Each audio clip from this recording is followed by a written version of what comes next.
Good morning, Molweni. Assalamu alaikum. My name is Mansoor Jaffer. I was born in Wynberg on the 23rd of October 1959, and I've lived here ever since for 63 years. I was the last in a family of 6, born to Hassan and Rahmatunisa Jaffer. My family lived in Paro during the 40s, where my older brothers were born, and then because of the political situation they had to move out there. That was even before apartheid was declared in 1948.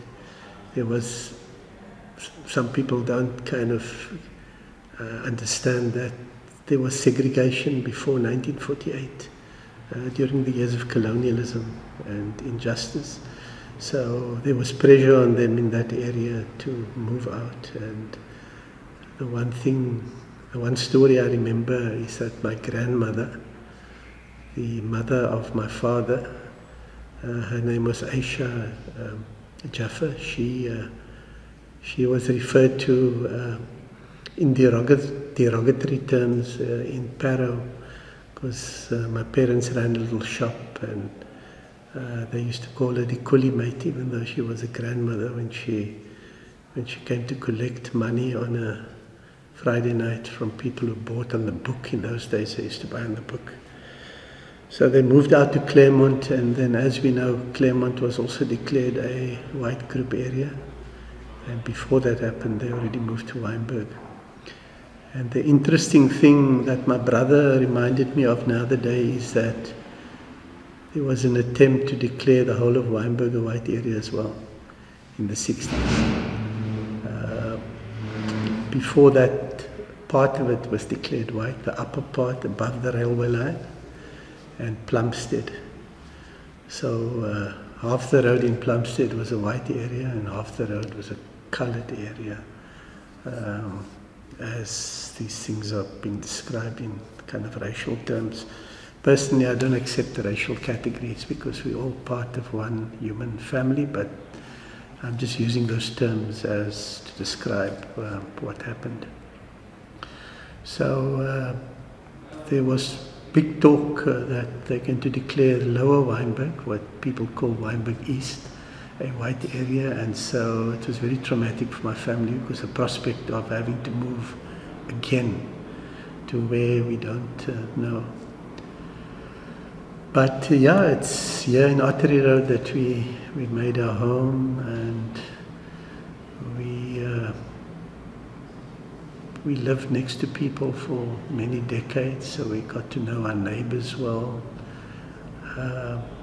All of us went to Douglas Road Primary School, which is in Douglas Road, the road parallel to Ottery Road.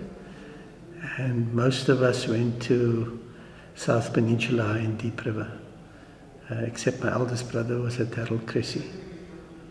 So that's the schooling we did, and some of us went to university and became professionals, others were in business, some of us became journalists and so on. So that's basically the family. And Wynberg was a lot quieter, I think, in those days, maybe fewer people, less businesses. But the big focus was the mosques and the churches. So the Anglican church in Ottery Road was the Emmanuel Church. And then we had the Yusufia Mosque near the station, near the Wynberg station, which was headed up by Sheikh Nazim Mohammed. He was the president of the Muslim Judicial Council. He had quite a big public profile.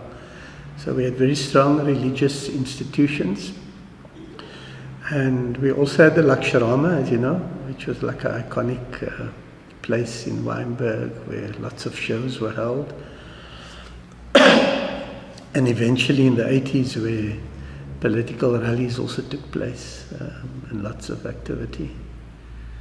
In terms of religious institutions, there's a place called the Cape Muslim Vigilance Association. It's just behind the Laksharama in Beggar Road, Wynberg, quite close to Witterboomer Station, and that was built by the community itself. And my late father, Hassan, Jaffer, and many other families were involved in the setting up of that institution. Wynberg had a lot of builders, so people involved in the construction industry, ambachtsmannen as they were called. And a lot of them came from the so-called Malay community. A lot of them, people from the Malay community were ambachtsmannen, worked on the building. Some of them were highly skilled in woodwork and doing those moldings. They did it by hand that you get on the walls and stuff. Nowadays they mass produce those things, but there were people who were just doing that, and fewer and fewer people did that eventually. Excuse me.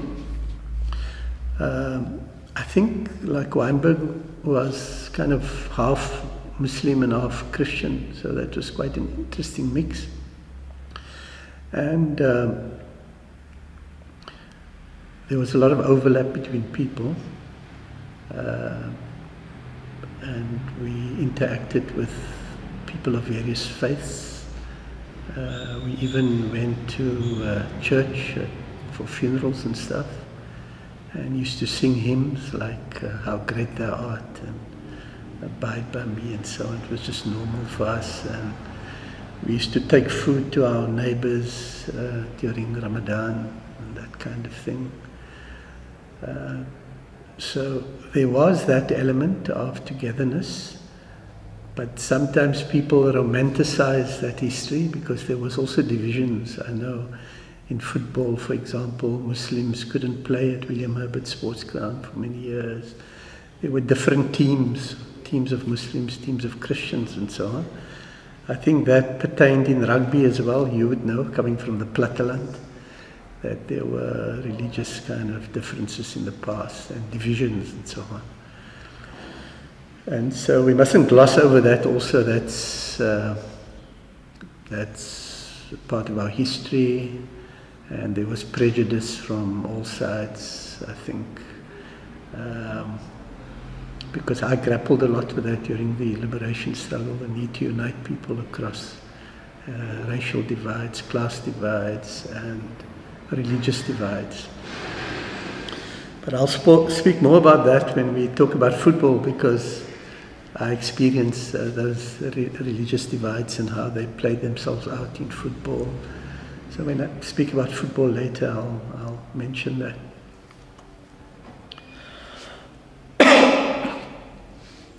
As I said earlier, that Wynberg was a lot quieter than it was now, and than it is now, and a smaller community. But it became busy over the years. I think the businesses expanded. If you can walk around Wynberg now, the road where I live in Ottery Road is surrounded by food places, Cozy Corner, Anisa's. You have burger places, you have Pakistani food, tikka chicken, just about everything. That whole road is full of businesses, which creates a good vibe, but it also makes the place quite busy, and it's lost a bit of its previous character. The second thing is that there are more people. There are now lots of flats. Developers have moved in, and they've set up these flats and so on. And so lots of tenants moving in from all over South Africa and the rest of the continent and so on. And then the court is also very busy, so lots of people come in from outside of Wynberg into Wynberg, and they come through the interchange, through transport, trains, buses, taxis and so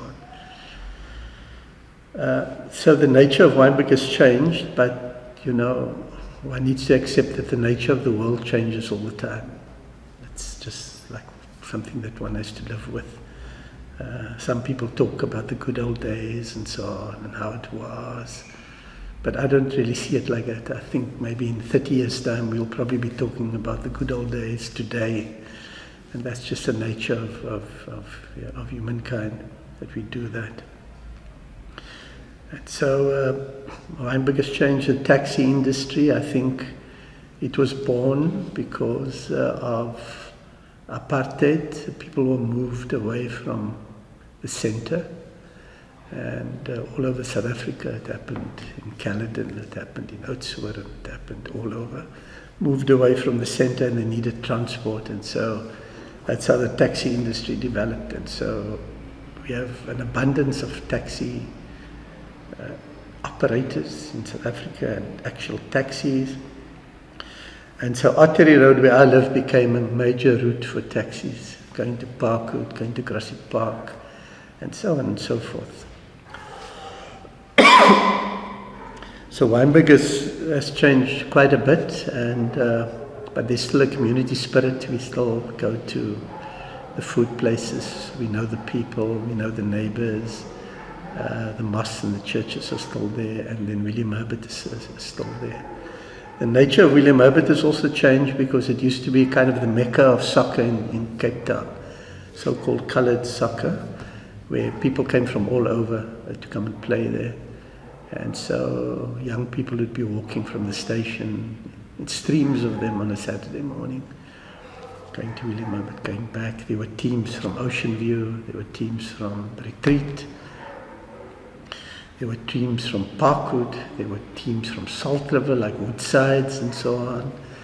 There were teams like Crusaders from Grassy Park, Wesley United, and many clubs from Wynberg and so on and so forth, like St. John's that I played for. And yeah, so this is where we were at. Now, one can say a lot about all of these things, the taxi industry, the Laksharama, the churches, the mosques and so on. Some of the court cases that took place in Wynberg. There was a suitcase murder in Wynberg in the 90s. Someone would probably need to talk to you about that and how it played itself out, where a young man was killed by his friends and, you know, burnt in a suitcase, and the trial that followed and the people that were involved. But I want to talk about the liberation struggle in Wynberg. And firstly, I'd like to mention that there were a number of key figures, people who were very prominent in the anti-apartheid struggle, who had their roots in Wynberg. So one of the big names is Reggie September. He lived in Innes Road. Reggie had a long and rich history. He died 10 years ago at the age of 90. And a lot is written about him on the internet, on South African History Online, where we can source that information. But basically, he was born in 1923, and at a young age, he became aware of the injustices in society. And he became active in political struggles with various organizations, including the South African Coloured People's Congress, the Communist Party, and the Congress Alliance for the time, which consisted of the ANC and the women's organizations and the Indian Congress and the Coloured Congress and so on. Reggie was one of, I'm trying to remember now, I think it could have been 156 people who were charged with treason alongside Nelson Mandela and many others. And they were acquitted at the end of this trial in the 50s. And he was charged with various things, attending illegal gatherings and so on in the early 60s. And while out on bail, he was instructed to leave the country by people in exile. The ANC and the PAC had already established itself in exile, as well as the unity movement. And he was asked to come out, and he went into exile and returned in the early 90s, where we worked quite closely together. But more about that later. Then the second person is a huge towering figure is Esa Musa. He's a judge. He passed away 6 years ago at the age of 90. And during the 80s he represented many thousands of us who were charged under various apartheid laws. And he became a very strong human rights lawyer. He also worked with Nelson Mandela quite closely, and in later years he became involved in the struggle of the Kurdish people in the Middle East for self-determination. So he spent a lot of time trying to work for the release of the Kurdish leader, Abdullah Öcalan. So he was an amazing person and he's fondly remembered. And he and his family lived in Douglas Road in Wynberg before they moved to Observatory in the, I'm talking now about the 30s. They moved to Observatory in the 40s, where they lived in the same road as the late Dalla Omar. I think, no, just around the corner from the late Dalla Omar. So two very important figures in the political and legal fraternity of our history come from the same area in Observatory. But Esa Musa lived in Wynberg for a time in his life, I don't know how many years, but he and his family lived here. And then someone who's still alive and young and active, he's in his early 60s, I think, Maulana Farid Esak. He was born in Wynberg and lived in Bonteheuwel. He's now a professor at the University of Johannesburg. And Farid Esak was active in the interfaith movement and the Call of Islam and the United Democratic Front in the 80s. A big story about him is that he tried to save a policeman at a funeral which took place in Salt River when the policeman shot at the mourners and the mourners attacked and killed this policeman, Constable Farmer. It happened in, I think, the 11th of September 1985. It was a big story at the time. And he tried to throw himself over the policeman, but in vain. This happened at the funeral of someone called Ibrahim Karls, who was shot dead by the police on the... He was shot on the 5th of September 1985, and I think he died on the 10th of September 1985, 5 days later. So this happened at that funeral. And Farid was born in Wynberg and grew up part of his life till they moved to Bonteheuwel, where he spent a lot of his young life. Then, it doesn't stop, Then Russell Botman, he was a theologian. He worked closely with Dr. Alan Busak in the NG Sendam Church. And he ended up becoming the rector of the University of Stellenbosch. And he passed away a few years ago. You may have heard about him, Russell Botman. He lived in Wynberg, in Mission Road. And we worked closely with him. And sadly, his first wife died at the age of 28 after falling ill. Then there's my sister. She's the second youngest in the family, Zubaida. She's worked as a journalist and an activist, pretty much like myself. And she's a very well-known public figure. She has written books. She was detained twice during the 80s. And she was tortured to the extent that she still suffers from post-traumatic episodes today. And she's received many awards, but recently she was granted a honorary doctorate from the University of Stellenbosch. She was detained twice in the 80s. In 1980, where she was taken up to PE and interrogated and tortured at the Sanlam Centre in Port Elizabeth. And she was detained again in 85 with her baby daughter, Rushka, who just got married a couple of weeks ago and lives here in Wynberg as well. Then there's Cecil Eso, a good friend of ours and comrade. He's from Worcester originally and ended up living in Wynberg in hiding in the 80s. I'm not quite sure the dates, but I would imagine it was around 86, 87. He was drawn into Umkhonto we Sizwe, the military wing of the ANC. He was military trained.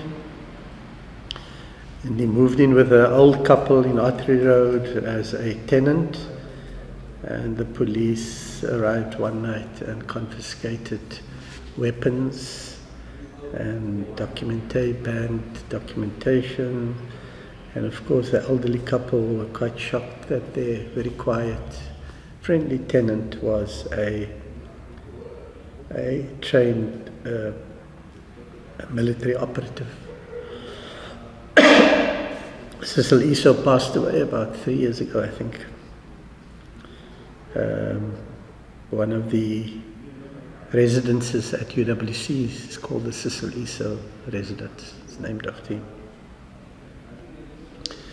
Then one of our heroes in Wynberg, a very quiet, unassuming hero, but Ashley Forbes. He, I think when we write the history of Wynberg, then Ashley's name must really feature quite prominently. Ashley Forbes grew up in Park Road, Wynberg, and his family were quite politicized earlier on and became part of struggle.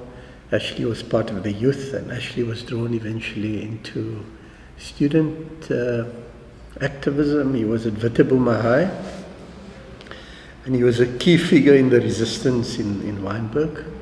He influenced and recruited a number of young people into the struggle, and he was eventually charged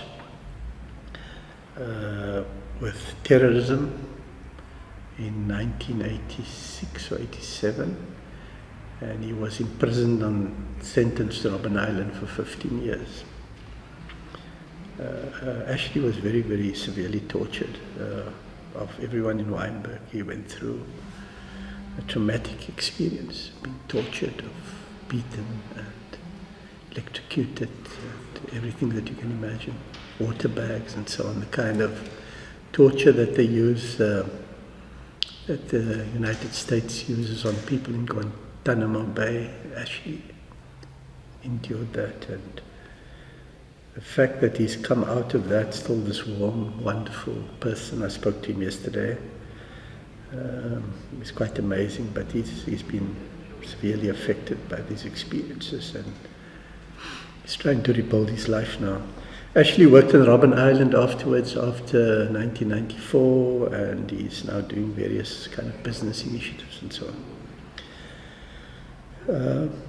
The other public figure was Yusuf Gabru, and his family came from what's known as Fitas in Johannesburg in the 60s. Fordsburg, yeah, Fitas. Or people also forcibly removed from there. Lots has been written about it. And my nephew, he made a movie. He's a comedian, Riyad Musa, and it's called Material. It's centered around Fitas, of how people were forcibly removed, and the issues between families, split up families and so on. And so Yusuf Gabru and his family came from there, and like us, the Jaffer family, their father originated in India, so they were from the Gujarat area, and our family was from the Maharashtra area where Mumbai is, but further down south. And so a lot of Cape Townians have their roots there, or part of their roots. Part of their other roots is from Java and Batavia, where the Dutch brought people from as slaves in the 15th and 16th century. Or was it the 16th century? 16th century, yes. So Yusuf Gabru became a kind of a key activist already in the 70s. He was detained also. He was also badly treated in detention. He suffered as a result. And his family has lived in Wynberg all their lives, the Gabru family. And they still live in Wynberg. He's moved out, but his family still lives there. So those are just 8 of the figures who participated in the liberation movement from Wynberg. There are many more.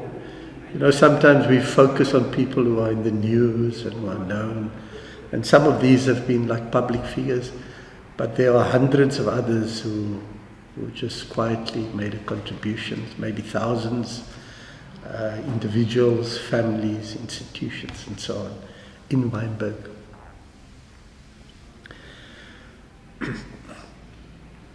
So Neville, the next phase is 1976. It started in Soweto. The story is kind of related. Everyone knows about Hector Peterson and Soweto, but of course the struggle spread out to the whole of the country, including in a big way to Cape Town and the Western Cape. So Cape Town particularly at the time,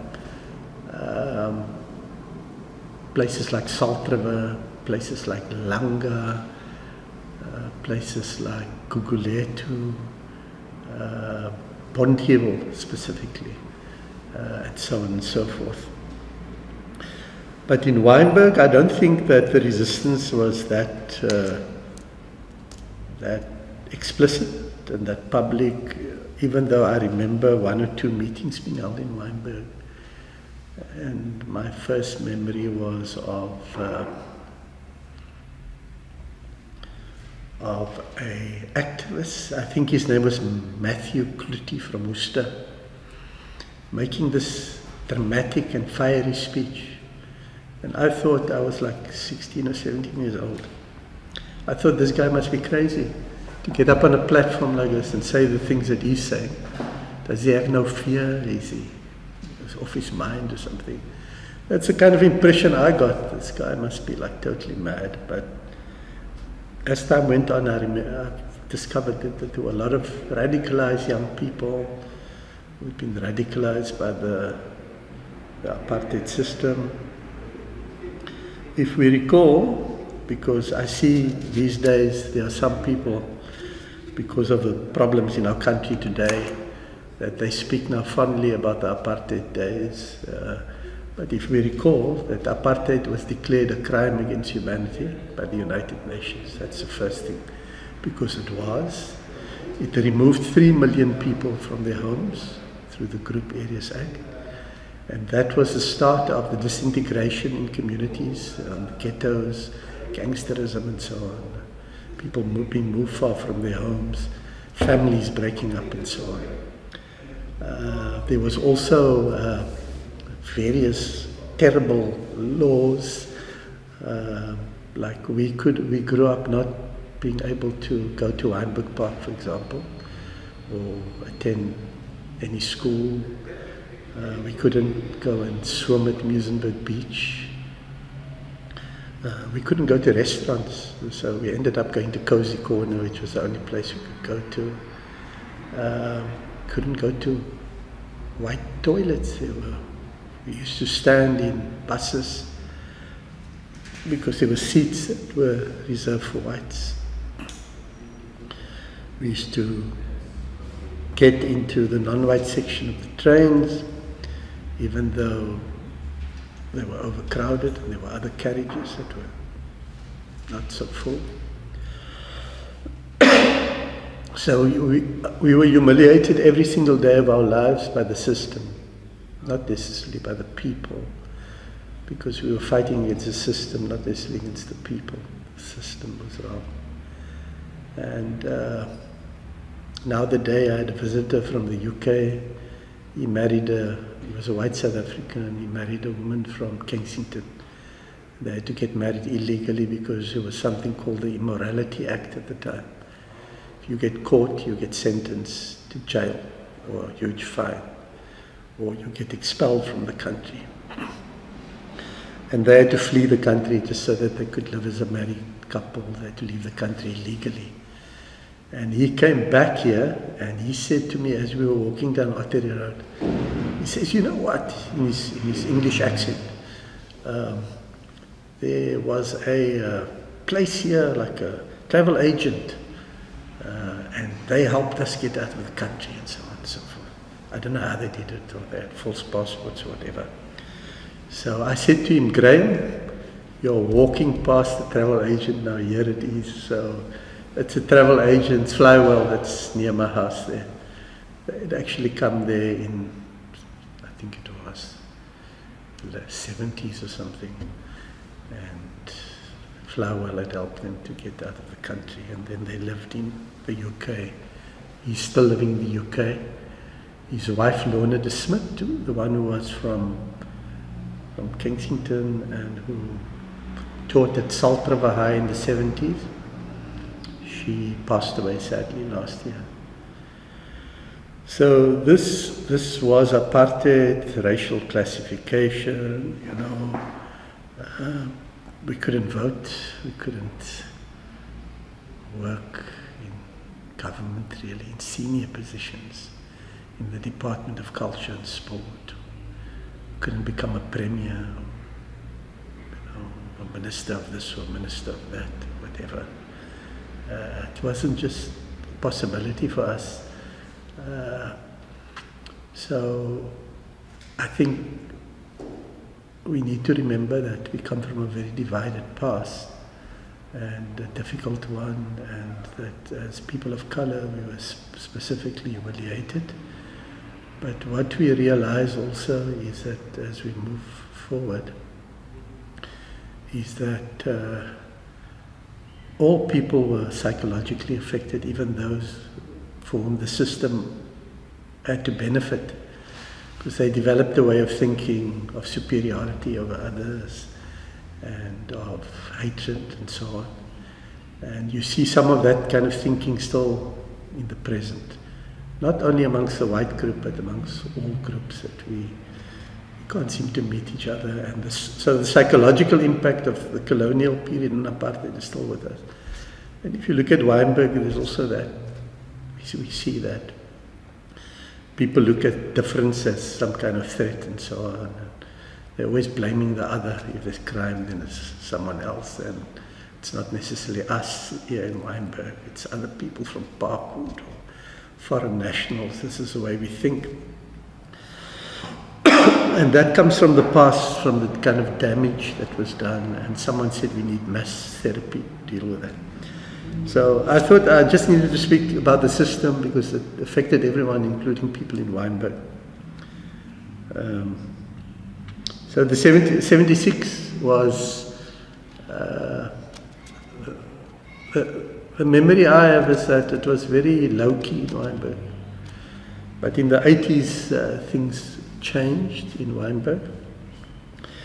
We had the formation of the United Women's Organization, a branch of a bigger organization in Cape Town. They focused on fighting apartheid broadly and promoting the idea of a non-racial democracy, but especially looking at the position of women in society. You know, we still battle with gender-based violence, the rights of women and so on and so forth. And back in the day, women were kind of suffering almost like a double oppression, both as blacks, but as black women as well. Because there was even the least opportunities was there for black women.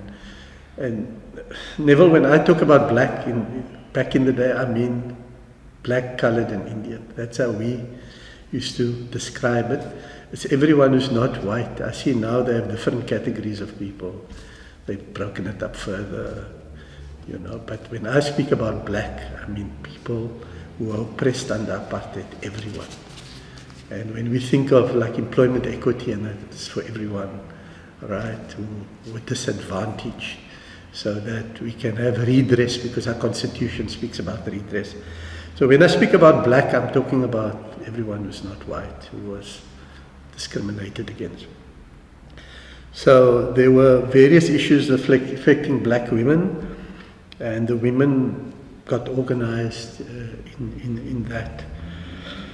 My mother, Mansoor Jaffer, was already in her 50s, had 6 children when she was drawn into struggle. And part of that was because 3 of her children got detained, myself, my sister, and my brother Adam. We were locked up, and I'll talk a bit more about that. But she became involved in women's organizations because of that.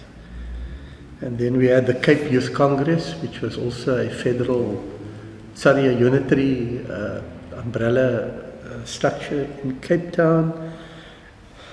And it drew in youth from Hanover Park, Langa, Mitchell's Plain, Cooks, Wynberg, Lansdowne, etc. Young people who started devoting their lives to struggle against apartheid and for democratic dispensation. Cape Youth Congress. And then we had the student movement that developed. And here you can see there were 2,000 students who gathered in Wynberg on the 14th of October 1985 in a march against apartheid and for democracy, and around a number of student issues. On that day, they were addressed by Graham Bloch, the late Graham Bloch, who was a leader of the United Democratic Front. Graham passed away, I think a few years ago, 2 years ago. But he was 28 years old at the time, and he addressed students, a rally of 2,000 students. And the police intervened, and violence broke out. The students started protesting, and the police started shooting, and the students started stoning the police. And there was a breakaway group who went up into the main road and then started stoning the businesses and so on. A number of people were arrested. A number of homes were raided. Police went into the homes of many people. And this article in the Cape Times kind of gives all the details of what happened on that day, on the 14th of October. It's important to note that on the 15th of October, the Trojan horse killing took place in Thornton Road, Athlone. So a lot of these young people were in Athlone the next day with other students from Athlone and other activists. And the Trojan horse killing, the killing of 3 young people, Sean Mahmoud, Jonathan Klassen and Michael Miranda, they were shot from crates in a police truck. And it's called Trojan horse because they hid. Sorry. It is called Trojan horse because the police hid in the truck and then emerged with, I don't know, Armand rifles or whatever they had, and started shooting into the crowds, killing these 3 young people.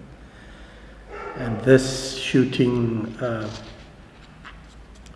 kind of elicited like global attention. It appeared on the TV networks throughout the world that night.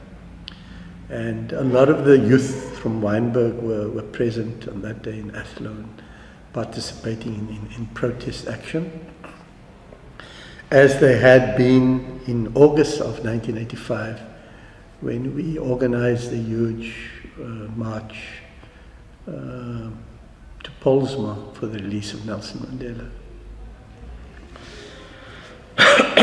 So young people and others were increasingly being drawn into the struggle.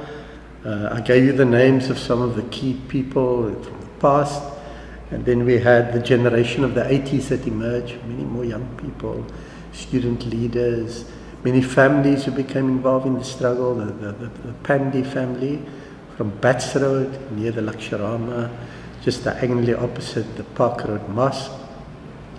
My own family, the Jaffers, the Gabru family, the Jacobs family, Ashley Forbes' family and so on.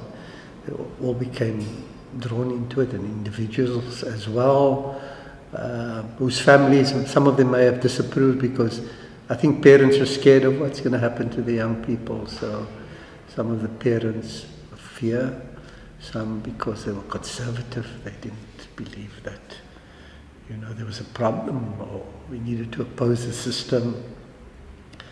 And so, you know, there were these various groups of people and individuals who became engaged in the struggle, some from a religious perspective, because some of the churches declared apartheid to be a heresy, if you can remember, that it's wrong in the eyes of God and the Quran and the Bible and so on, that certain of God's children should be discriminated against and so on and so forth.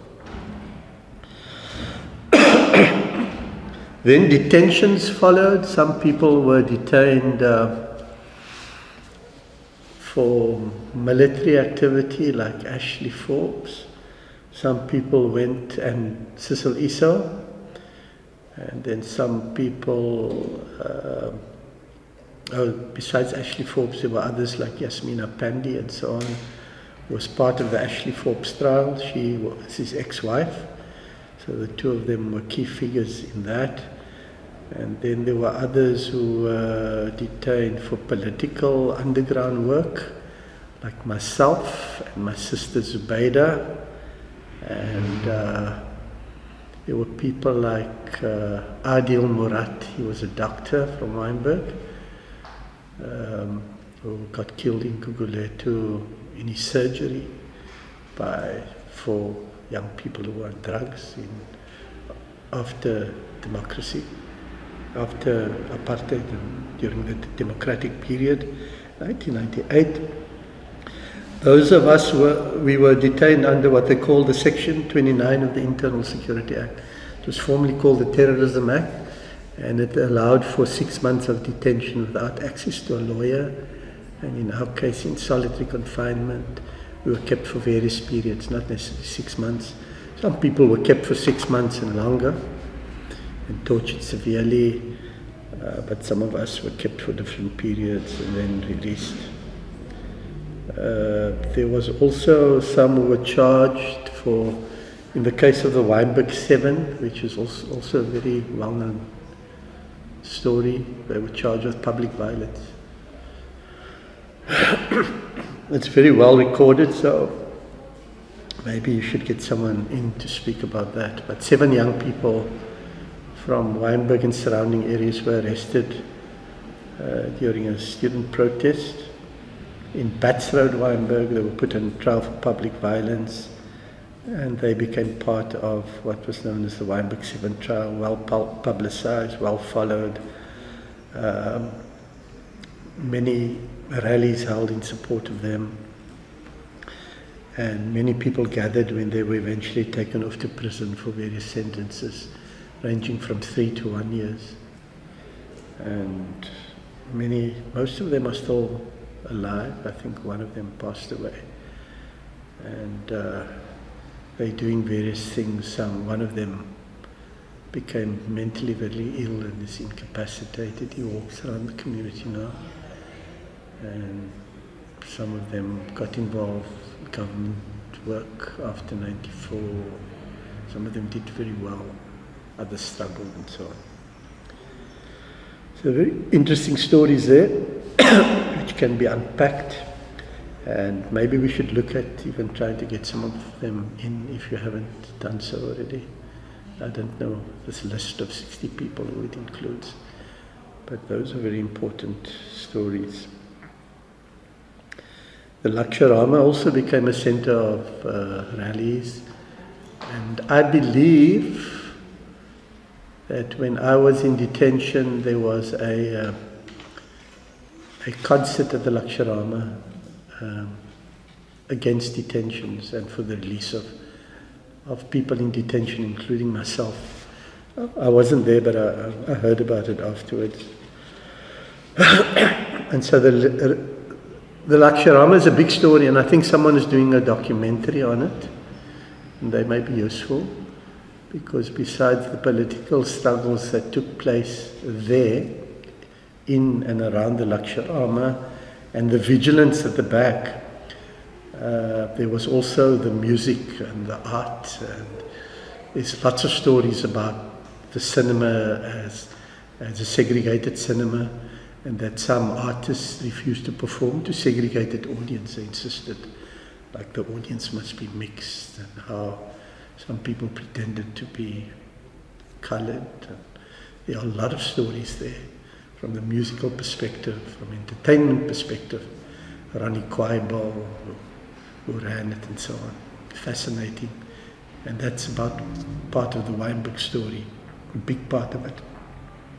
That and the William Herbert Sports Ground and the churches and the mosques and the liberation struggle. I think those are the big stories of Wynberg, besides the families and the communities and the culture and so on.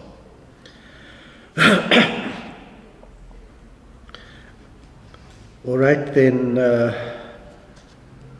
as I said, Ashley Forbes, I spoke about him earlier. He also worked with a lot of young people, and one of the people he worked with was Kiam Raycliffe. Kiam Raycliffe was his neighbor, and they trained military together, and Kiam Raycliffe evaded arrest. He went to go live on the beach in Durban for months. He's around, he's running a farm now in Philippi. It may be good to talk to him also about those experiences in Wynberg. I was in hiding, I eventually left, I came back and so on. Because the Raycliffe family, I'm sure it's going to emerge here. It's they started the Yusufia Mosque, and their roots is both from Batavia and from England. And England or Scotland, I'm not sure. But there was someone called Philip Radcliffe, who married a Muslim woman, embraced Islam, and was one of the founders of the Yusufia Mosque. Radcliffe somehow became Raycliffe at some point. So the historians would be able to tell you more. There's someone called Dr. Helen Robinson who wrote a book. She's like 87 or 88. She's a historian, amazing. She's written a book. And there's a lot of information about the Raycliffe family. But Kiam was involved in the struggle, his whole family actually. And Kiam evaded arrest, and he ended up in Durban, and now he's a farmer in Philippi at the moment.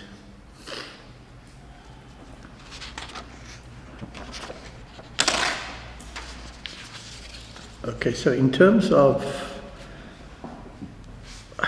you said I must talk for an hour, but I could probably talk for a day or 10 days.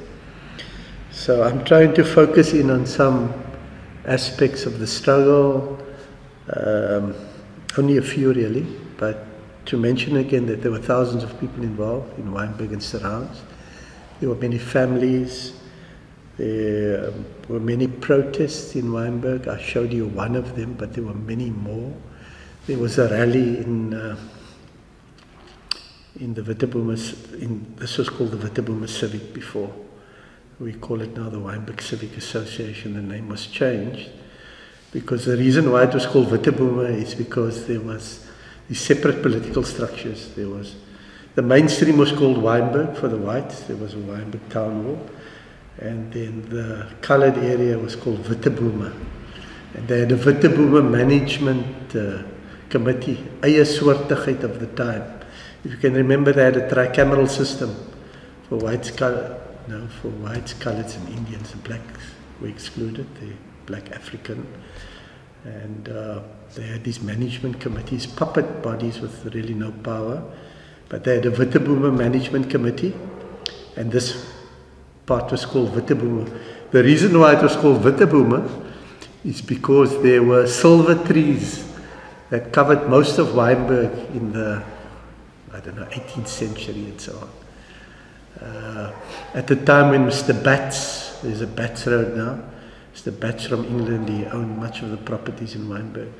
So much of the area between the station and right down to Plumstead, there were silver trees, hence the name Witte Bome. Yeah, all these things are coming to me now. I didn't write these in notes, I've just got, these things are just coming to me. So there's a lot. I think when you're writing the oral history or reflecting the videos and that, you obviously have to, you know, cover a lot of these things in various ways. Some more prominent than others. But in terms of our family,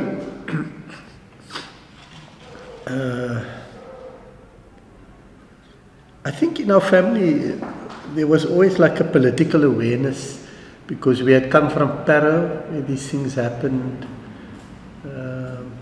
Even before apartheid, the apartheid years in the 30s, where there was discrimination and, you know, humiliation and so on. You weren't allowed to do certain things, you were referred to in a particular way, and even by children, you were insulted, and, you know, your dignity was impaired as a human being. And then the Claremont experience as well, and then moving from there, and then witnessing people being moved out of Claremont, which was very painful. And then coming to Wynberg. So by the time we were there was already, like, you know, some political awareness in the family, 1959 already, because of various things that happened before. And then as time went on, these other things happened, the 60s and the Sharpeville. And a big thing for us was the death of Imam Harun. He was one of hundreds who were murdered in detention. He was the Imam of the Stegman Road Mosque in Claremont, and we were very connected to him and his family, and my wife's family particularly, who came from Claremont, were very closely connected to the Harun family. And his inquest is still ongoing at the moment. It was opened recently. It's a matter that's still going to be, I think, opened up more. He was held in solitary confinement in Maitland police cells and tortured to the extent that he died after 123 days. The inquest at the time said that he had slipped on soap or something, or off some steps, which was normally the result of these inquests, because the whole judicial system had been captured by the apartheid system. It was part of it. It was implementing the apartheid law, so it wasn't surprising. But right now the inquest has been reopened, and that was a big impact on the family. That Imam Harun, we went to his funeral, we remember it well. I was 9 years old at the time. That's etched in my memory, Imam Harun. And there was discussions in Wynberg, but these discussions never took place in hushed tones. People were scared because the apartheid state was at the height of its powers, and it was, you know, detaining people, killing them in detention, driving people into exile, into hiding, humiliating them every day, chasing them off beaches and so on. So it was all in hushed tones. But that was the first awakening for myself and for my family members. And then in '76, of course, what happened, that just affected everyone. And then the big thing for me, the major trigger, was when my sister got detained and tortured. She's a bit older than me, we're very close, less than 2 years difference, and so we grew up together. She's still living next to me. She lives here too. I mean, she should also be interviewed. I should remind her if there's still time. I don't know if she signed up. So she got detained, got tortured. Eventually, it's affected her for the rest of her life.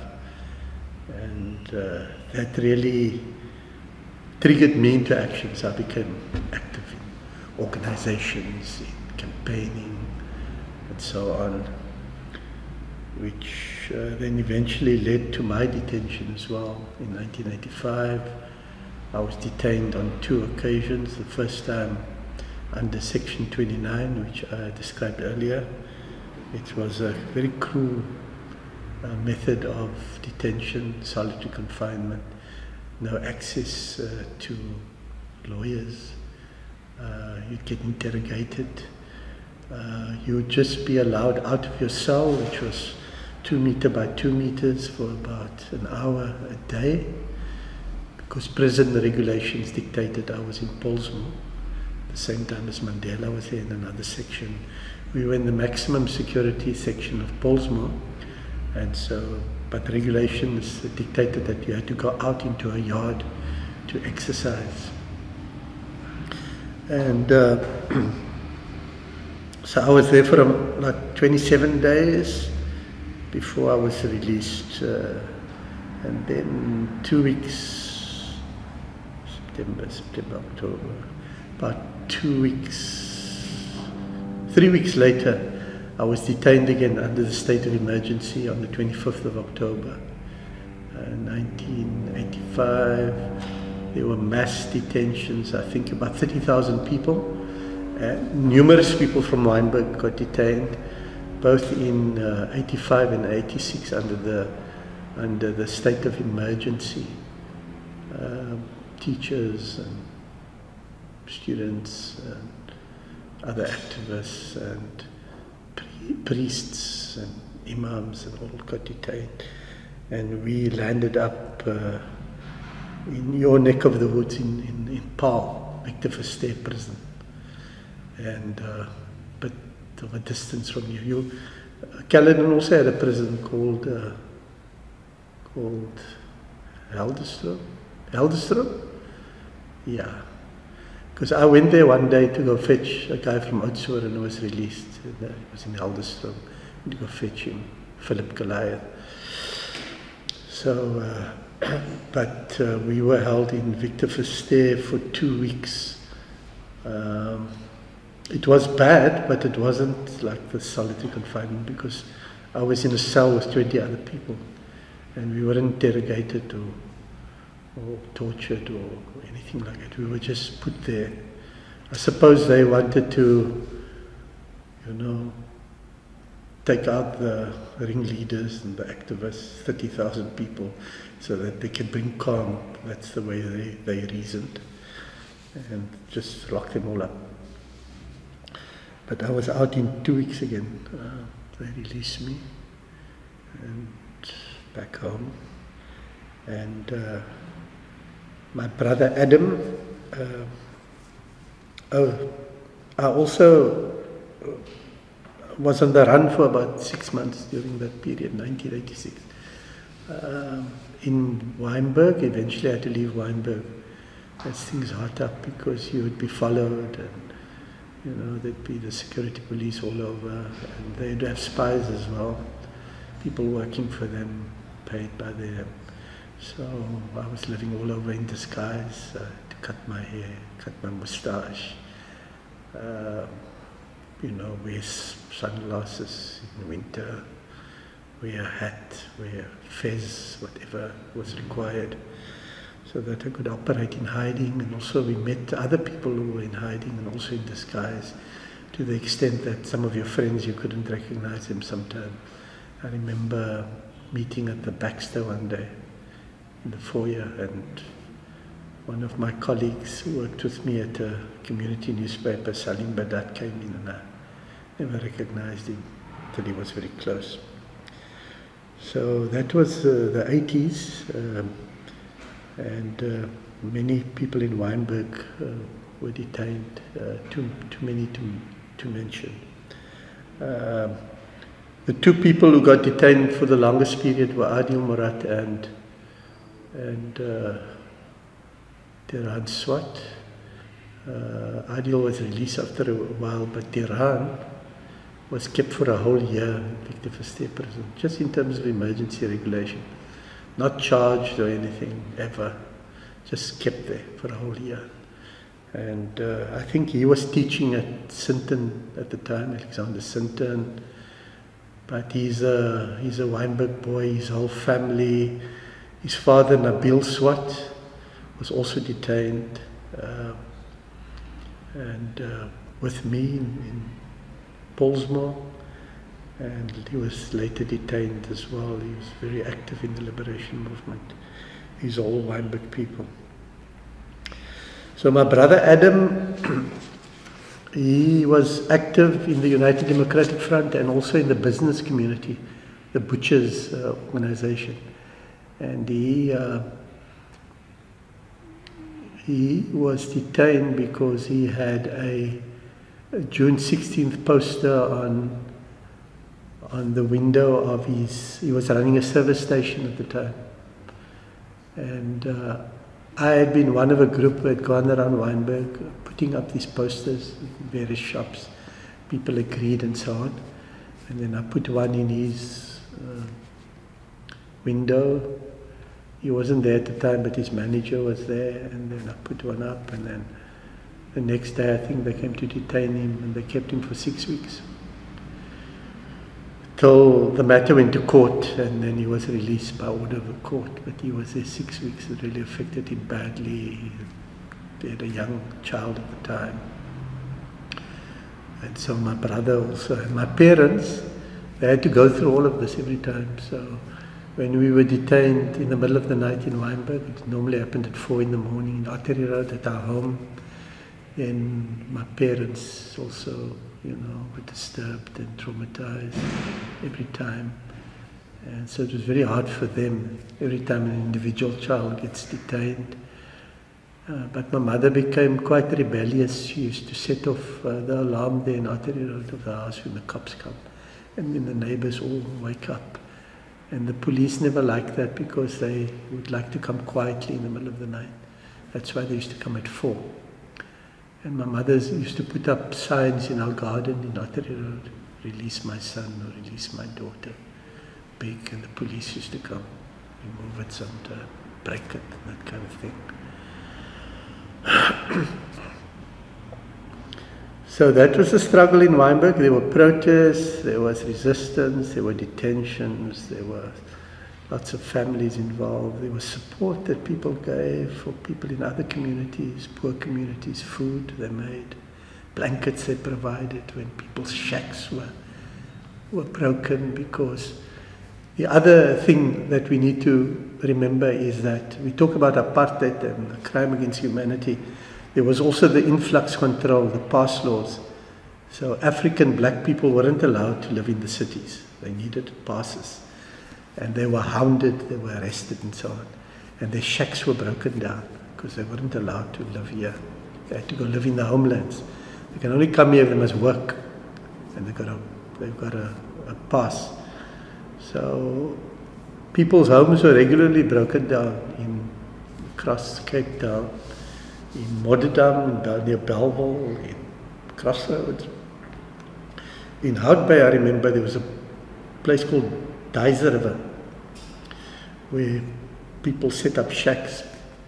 These were African and colored people setting up shacks, and they were broken down regularly, in winter especially.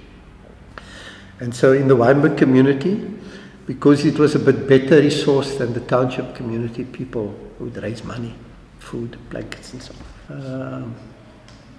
So just to perhaps round off the issue of the liberation struggle in Wynberg, I've already spoken about the people, some of the events and developments around the liberation struggle, and also about the families and our family too.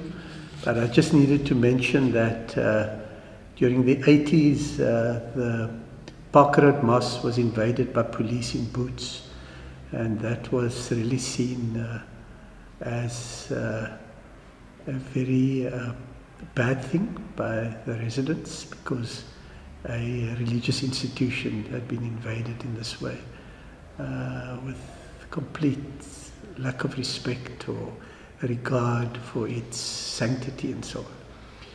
And I remember that. Then also a whole bus got burnt out outside the Lakshmarama Theatre. I remember that because I saw it. So I think when people think of Wynberg, this is kind of middle class area, quite, calm and stable and so on. But those are some of the things that happen in Wynberg: the demonstrations, the police presence, tear gas, and in one case, the burning out of a bus in Park Road. I'm not sure how the bus got there. Maybe it was hijacked or whatever, but there was a bus on fire. And then also there were candlelight vigils in the 80s throughout South Africa, including in Wynberg, and so people were protesting through candlelight vigils in their homes. They put the lights out. It was a kind of a blackout then already, and then they would just burn candles either inside or outside their houses as a protest against apartheid and its various manifestations. It could be police brutality, or it could be around detentions or whatever. And so that was quite dramatic, I think, if you think about it, like the whole community in darkness and candles burning.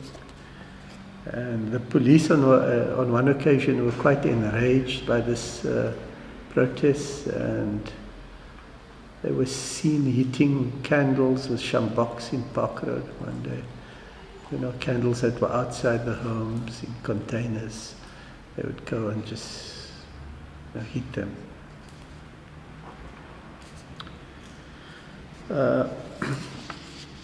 I think the early 90s, they were exciting times because now there were negotiations for democratic South Africa.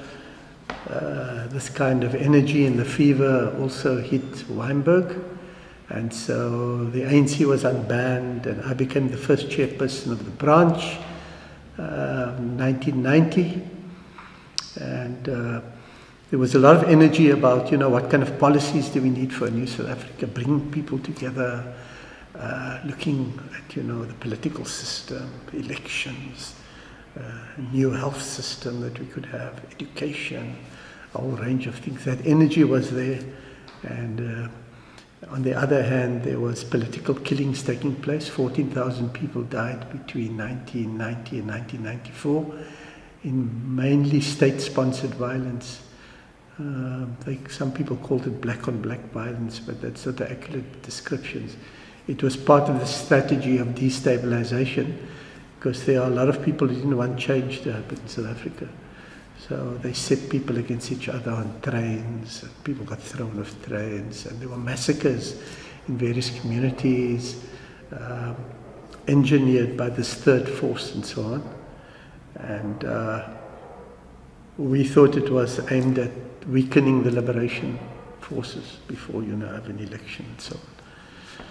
So that was happening on the one side. On the other side, there was excitement. And when 94 came, I think you will remember the long queues of people. There was tears. There was, it was really a watershed moment in our history. Amazing. My father voted for the first time in his life at the age of 68.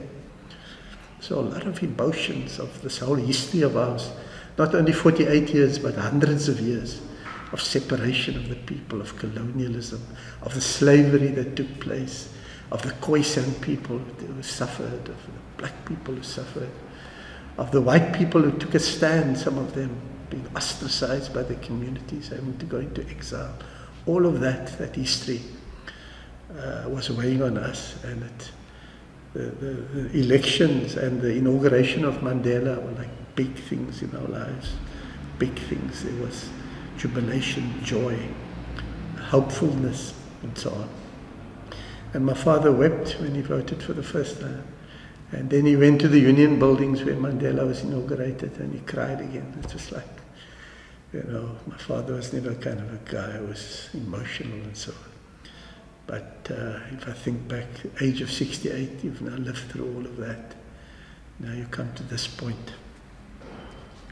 And then I stood for elections for the local government, 1996. I served a year. There were interim structures set up before the actual election. So for a year I served on the interim structure in the city of Cape Town as an interim councillor, and served the community for that year. We managed to bring about a lot of changes. And then in the election, so the representative of the National Party got elected, and I came in second. I think he got about 1,800 votes, and I came in second, 1,400, and then there were three other candidates, one from the Democratic Party, it was called in those days. There was a priest who stood for them, and then two independent candidates from Wynberg who also stood. And that was also very exciting. I had about 60 people in my campaign, all from Wynberg. We had a ward that was half in the upper part of Wynberg and half in the lower part of Wynberg. So I got the majority of votes in the lower part, about 65%.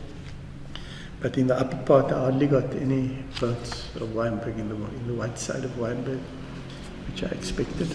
It went to the National Party and the Democratic Party mainly. And so that was that. I'm glad I didn't get elected. It's a funny thing to say, but I'm not like a person who's... My brain doesn't work around politics and bureaucracy and sitting in meetings. I'm rather interested in writing and music and so on. But I'm very interested in transformation of the country. Transformation becomes sometimes a difficult word for people because of the way it's used, but it means personal and collective transformation. The whole country needs to transform. The way we think, the way we do things, the way we interact with each other, the way we need to respect each other, the kind of value systems that we have. So today I work a lot on cultural work, choirs, music. We work with kids that we take up the mountain to learn about the arts and nature, and it's all about transformation, and it begins with us. And so that's how I want to use the rest of my life, just to work in transformative structures, but not with the stress that went with the struggle, because that was difficult. And where we are at as a nation today, I think that needs another discussion, probably a whole discussion. We're not really going in the right direction. But from what I've described, we've moved a great deal from where we were 30 years ago. People should always see that. Oh, I mean, we couldn't swim at the beaches, the schools, and all of that. We couldn't vote. So we're in a space now that we must use to go to the next level. We seem to be going off course, but we need to get back on track and then move as an entire society. And every person has got a responsibility in South Africa. Every single person must do their bit, whether you're in the government, or in the church, or in the mosque. We need to do our bit because South Africa's got a lot of potential as a society. So that's on our political stuff, and then I said I'll talk a bit about football, so I'm not going to talk a lot, just to say that was football was my life in a way before the struggle came along. It consumed my life. I love football. I played from the age of 11 for St. John's. St. John's was based at the Emmanuel Church, and I joined when a friend took me to a meeting on Monday night when I was 11, and they made me the captain of the team immediately, and I played, enjoyed it. I played at school as well. I played right up through the junior levels to the seniors and eventually into the premier team of St. John's. And I played maybe 5 or 6 games there, and then went to Joburg to study journalism, and then got drawn into the struggle as I've described. Mainly in Cape Town, but also in other parts of the country, and I lived in Oudtshoorn for a while. So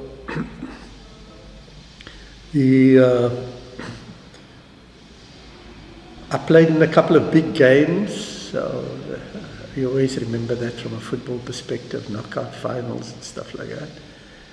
And once I played in a soccer match in Grahamstown purely by chance when I was visiting there for a week. I came across this guy, and these guys were practicing in the township, and the ball came loose and I kicked it back. And then they asked me, are you Zubaida's brother? And I said, yes, how do you know? And this guy, his name was Tulani, I think, he says, Zubaida's helping me with my English. He was in matric at school. And my sister was studying at Rhodes University under a permit in those days. And then they asked me to come and practice with them. And then the next night they came and recruited me to their team, signed me up to the Grahamstown Football Association. It happened within 24 hours. And then the Sunday I went to go play in a match. And when I came there, they told me it's a knockout final. And I was very upset because they're dropping a guy for me now. It was a visitor who came that week. Anyway, long story short, we won the final 2-1. I'm a medal winner of the Grahamstown Football Association of 1978. The kids were following me through the township, calling me a German. I don't know why a German. It was maybe unusual for them to see me playing, because all the other guys are from the township there. And so that was my biggest soccer memory. Besides playing here in tournaments in Cape Town and at school level and so on. So I really enjoyed soccer, and I was rising in the ranks in terms of football. But then I went to study journalism in Joburg and then got involved in the struggles. I never played football again till over 35. I tried to recapture my glory days, and so I went to play for Wolves, a Wynberg club, and over 35, but I never lasted very long there because the guys were too competitive. And I just wanted to enjoy myself. So I thought, no, football, I'd rather do something else, like swimming or something. But football was my life, and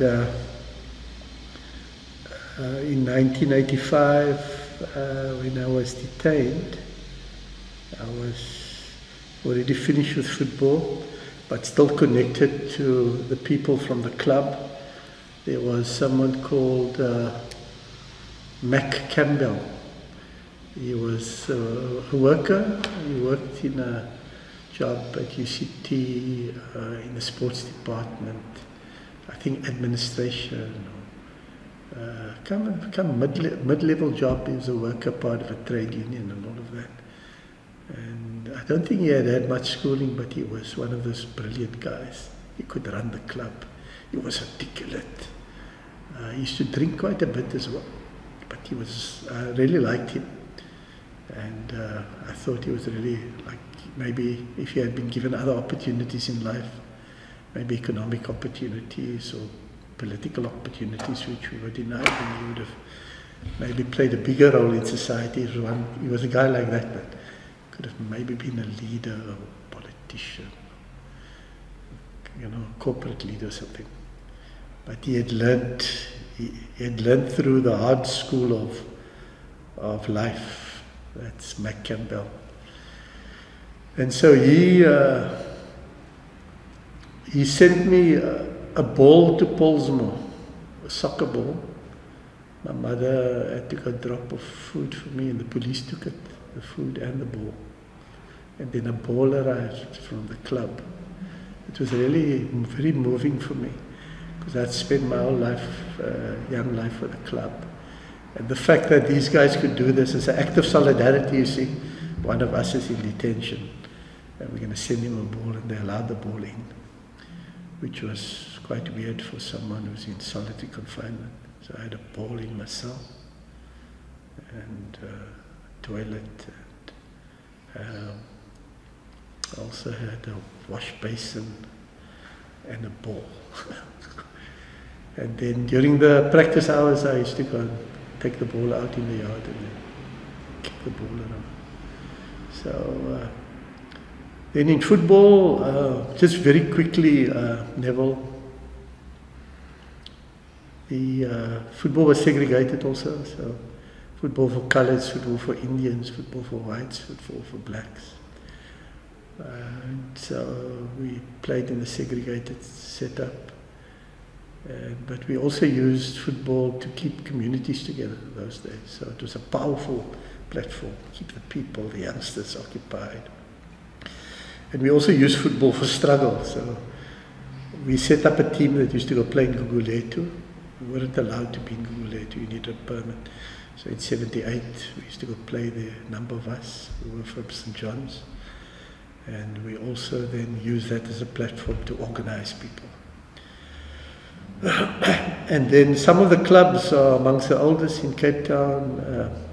I just read yesterday, I knew Spenston's was very old, but I read yesterday in preparation for today is that they were founded in 1903, 120 years this year. It may be good to speak to someone from Spenston Football Club. My club was formed in 1923, I think, which would make it 100 years old this year. I'm not sure, I must go check. Need to speak to someone from St. John's. And the Cape District Football Association was formed in 1929. So in 6 years' time it's going to celebrate its centenary, it's still there. And as I said, it was a sporting mecca of the Cape. People came together from all over South Africa. There was a religious division, my brothers tell me, before the 60s, where Muslims were not allowed to play at Willem. And when I became involved, some of them changed their names and all of that. My brother claims he's Yusuf, he played as Joe. And my other brother Sulaiman as Sali and so on. And Adam was, of course, a name that's Muslim and Christian and so on, so my other brother. So there was talk like that, but I don't know too much detail. I just know that there was segregation and that it changed after the 60s. And when I joined St. John's in 1971 or something, so I joined Wynberg. I joined, yeah, it's now Wynberg St. John's. At times it was just St. John's because Wynberg St. John's came about after 94 with unification of the clubs.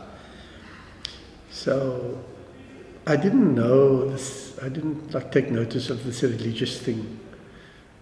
Partly because my family were always into working with everyone, respecting everyone and so on. Consciously, we were like that. But everyone wasn't like that. Other people divided themselves. And so there were clubs that were predominantly Christian and there were clubs that were predominantly Muslim. So Wynberg, St. John's only had about 6 or 8 Muslims in the whole club. And I didn't notice it for a while. Till eventually you start noticing it because people say things. And because people have prejudices and so on, sometimes it comes up from adults, not from children. The children don't have those thoughts. The adults bring those things in. So I think one of the parents, I was the captain, one of the parents told me, why aren't you picking my son? He said, because he's not Muslim. And so for the first time in my young head, this thing got planted. Yeah, here's something here. And because I hadn't thought about it. But then eventually I saw, most of the members are not Muslim. And then there was a club called Duncan Rovers where almost exclusively Muslim again, with a few Christians. And so that was the kind of setting at the time. And I think there were some tensions sometimes around religious issues. But for me, it never arose in my playing days at St. John's. I had the support of all the leadership. And they made me the captain in the first year. And for several years, I was captain of various teams and so on. But in the community, those religious divides sometimes spilled over. And they were there, they manifested themselves in various ways. But on the other hand, as I said, we interacted with our neighbors, we exchanged food, we helped each other when there were crises, when someone was sick. And we used to go to the church and sing hymns. We sang hymns, I know all the hymns. You know, I can sing them right now for you, but I don't want to frighten off the viewers who are watching this. So, Oh Holy Night is a famous hymn that people sing. Our choir sings that and so on. And what I discovered in our choir now is that when we sing Oh Holy Night, there's some of the Muslims who know it better than the Christians, because that's how they grew up also, singing it in the choirs, in the churches and so on. So those things are fascinating, the unity and the division that happens at the same time. And I think we must highlight and pursue the unity part and strengthen that, because today you still get those divisions and people pushing certain divisions, especially some leaders divide their followers according to religion. That shouldn't be happening. That's not what the religion practices. So my life as a footballer in Wynberg, it's a big part of my life. We interacted with all the clubs. We played every Saturday. I refereed as well. I was an administrator. It brought people together. We got to know people from Wesley in retreat. We got to know the guys in Parkwood, Southampton they were called. Southampton, yeah. There was a team from the School of Industry, the so-called naughty boys, used to come and play on a Saturday. So it really connected us to people, to Muslims, to Christians, to other communities and so on. And I have fond memories of that, and I hope that the football can also develop for young people in Wynberg going forward. So in conclusion, thank you very, very much for this opportunity. I'm really happy. And as you said earlier, Wynberg has got an amazingly rich history in terms of religion, culture, the arts, football, music, the whole lot. It's a center that brings together people from all over Cape Town. Thank you so much, Neville. I appreciate it.